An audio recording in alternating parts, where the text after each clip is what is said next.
Arsenal suffer a defeat to Newcastle, and I've been told in the comments the last stream, don't call it Newcastle, it's Newcastle. So every time I try to say the name of that, I'll try my very best. Bear with me. Some of you don't like my accent. What can we do? But other than that, smash the likes because I've heard Geordies are very nice people, and the ones that support Newcastle are meant to also be very nice people. But subscribe. Subscribe if you're new. I'm buzzing. Can you lot tell? I'm very much buzzing. You lot are you, I've always liked Newcastle. Newcastle.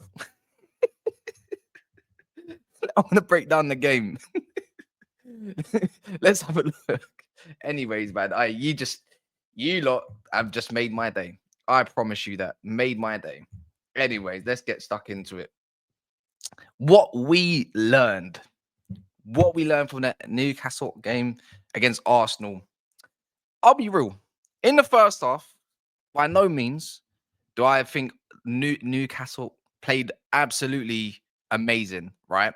And it was hard to get up the pitch, and that was down to Arsenal's tactical brilliance from maybe learned off the last game from the Newcastle. I can't do it. Newcastle game. Sorry, the Newcastle game. Right? It's that they stopped the fullbacks, and that's something where against Tottenham, Lewis Hall and Livramento were having a lot of joy. So Timber, was forcing Lewis Hall back, and then obviously Lewis Skelly was playing a little bit more of a reserve role, but it allowed the central midfield of Arsenal to obviously secure that area to pin Newcastle back.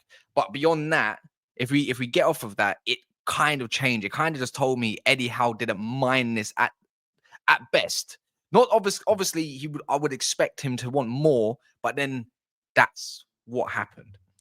Right. But before we get into the goals, the nice finish from Isak, even the back post with Gordon, etc., pretty much killed them. Is someone notified me about not just Botman, but somebody I forgot is Dan Burn.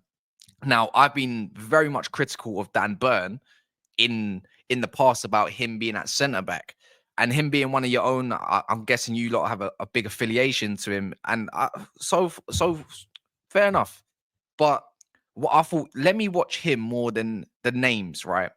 And if it wasn't for him in the first half, Botman obviously had some really good clearances as well. If it wasn't for Dan Burn tracking back, even just putting off Martinelli that little bit, just forcing him to the right, so when he shot, it hit the post. I thought he was magnificent. And I feel like with saying that, he probably deserves a lot more recognition than what's being given. We're talking about someone past his 30s, playing week in, week out, engines unreal. Look at the height on him. He pretty much created the first goal. I believe it was him, the header knock on to Murphy. And yeah, defensively was mint. I think that's the perfect word, mint. Big praise for him, monstrous defending, clearing the box. I just thought, what? If it wasn't for him, it could have easily went Arsenal's way, and it did not go that way. And I think it was down to him and this Sven Botman partnership. And you know what? You're keeping clean sheets. And don't get me wrong, Arsenal's set pieces were always going to be a threat. But even with Shaw coming back, I don't think you should be, or Eddie Howe should be, changing that defensive partnership anytime soon. Not for me, anyways. I know Shaw's getting a new deal, and he's obviously I think he's back from suspension. Correct me if I'm wrong. But yeah, and again, someone that me and Daps are really liking. If you don't know Daps, he's the Man City fan, right? That dude he streams with is Tonali. Impressive once again. I'm going to say it. I know he was playing defensive mid, but he was playing right mid. He was playing central midfield. He was playing defensive midfield and attacking mid. And it's like, who's the defensive midfielder? And when you look up when he's at the right, and I know someone's obviously covering him, he gets back so fast. And he's like, wait, hold on. I'm too busy looking at what's going down the left or the right. Tonali's in the middle of the pitch, ready again. And he made some good risky passes, switches and whatnot, forward passes, driving. And you know what? I know Isak's going to get a lot of the praise. He scored something like 14 and 15, something ridiculous, right? But for me, because of the amount of defensive work that was needed and a good part of leadership in the middle of the park, because I thought Joe Linton didn't have his best game, but that doesn't matter. I think Tonali or Dan Burn, for me, deserve man of the match. Hopefully you lot might, like, if you feel like you've got something else to add on, please feel free. Again, smash the likes if you don't mind. Just, it takes 2 seconds, right? But if you've got anything that you disagree with or agree with, feel free. I like to have a chat with some people that are not nasty in the comments. But yeah, not that it affects me. I don't really mind. I'll just be sarcastic back. But yeah, and that's what pretty much leads to the next point for me is the resilience and determination is fully back for this Newcastle side, and that's been missing. And I think that was highlighted earlier in the season when we used to watch them again, Brentford game, or before that again. It's like the results weren't coming because it was like the energy was off. But I feel like you've moved past that as a team. And today, it goes to show that this team can definitely see something worth fighting for, whether it's Champions League, Europa League, now this Carabao Cup. You boys and girls ain't, seen a cup since what, 1955 or six or something, or 1957 if I'm correct. Long time ago, about 70 years nearly. And even if it is a League Cup, I hope you lot win it. I don't want Tottenham winning it. You know, don't get me wrong, we had our final. I'm a United fan. We had our final. You won your Trafalgar Square Cup whilst I won that trophy. But this one is pretty much the final was yours again in a couple of years. Two finals for Eddie Howe. Tells me you're moving in a good direction, at least. It's just all on your board to now fix up and give him obviously the tools to go on further, whether it's in Europe or in the league in general. But moving on to the second half, and this is absolutely calculated even from the first half, is if anyone noticed the bypassing of some of the passes through the midfield, it was very easy to split Arsenal's midfield open. Like the defensive mid, I saw it go past Rice numerous times, Partey numerous times. Erdegaard was a ghost. All of a sudden, whilst Gordon was attacking the space, Lewis Hall and Livramento and some of the centre backs, this is where it comes. This is the brave part of Newcastle's game, especially playing a little bit more, obviously sitting back, a bit more of a low block. Is the passes through the middle, like, believing that they're going to make that pass, believing it's going to get through and making the cutting edge. And it did. It did time after time after time. And I'm hoping some of you lot do maybe a review on this and correct me if I'm wrong or say if I'm right, because, you lot are Newcastle fans, right? And you would see the game a little bit differently from me. So, but I just really like watching Newcastle at the moment. It's just, that's my way of playing football personally. Go away from home.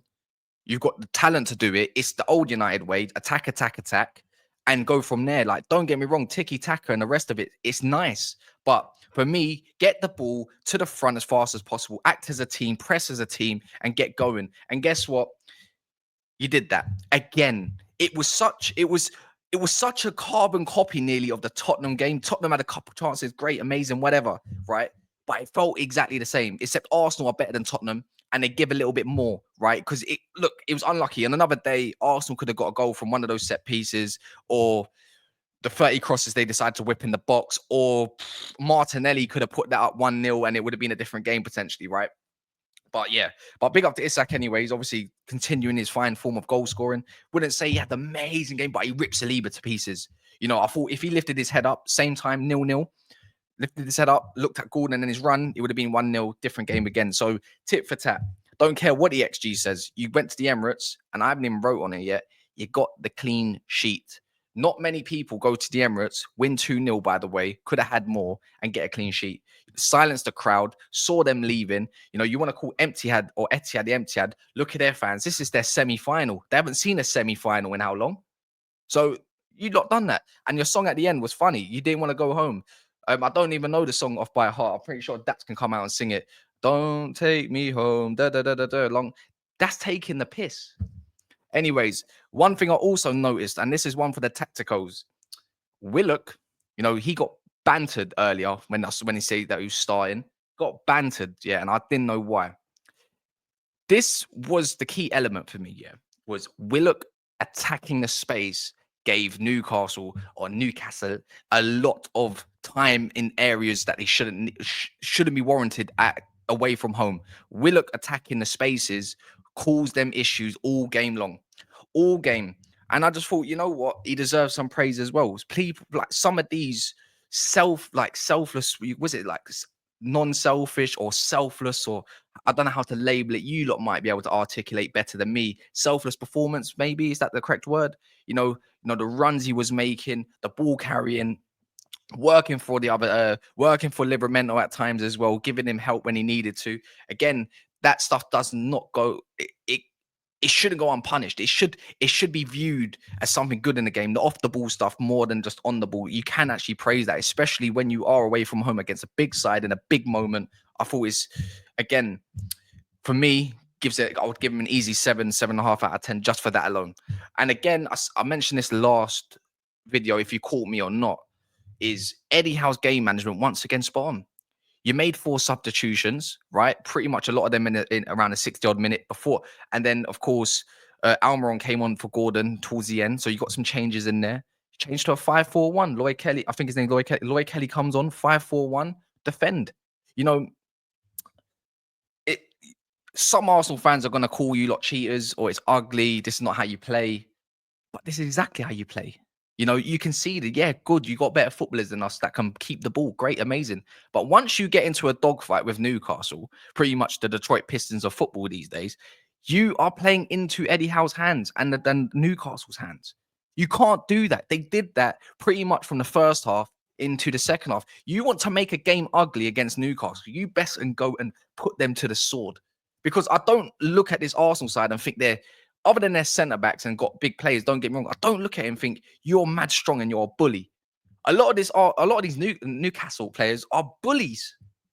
You don't want to get into a fight with them. You don't want to get into a fight with some of these youngsters. Dan Burn leading the line. Botman's a big unit. You know, Joe Linton is the biggest shithouse of them all. Lucky Bruno Gomes wasn't even playing on that notice. You know, Willock as well. He don't take no crap. He don't care they used to play for him. You know, Isak as well. He don't take nothing. You see every time he gets up and scrunches his face and looks up and down at some of the players. Exactly how I just did it. I'm just glad you beat them the way you did. But, you know, there's going to be a meltdown. Thanks to you, lads, the lads on the pitch over there. Thanks to you guys as well and girls. But yeah, smash the likes. On to the next one. I believe it's Wolves. You know what? If you don't get into Europe and can knock down one of these off their perch, please do it. You know what? I really do hope you lot do it. And go and win this final. You can do it. We'll review the next game and see how we go from there. Hopefully you lot enjoyed it. Hopefully you could stand my accent. You know, for some of you that can't stand it, sorry, I've just born where I'm born, ain't I? So, yeah, it's just a London accent. What can you do? In a bit.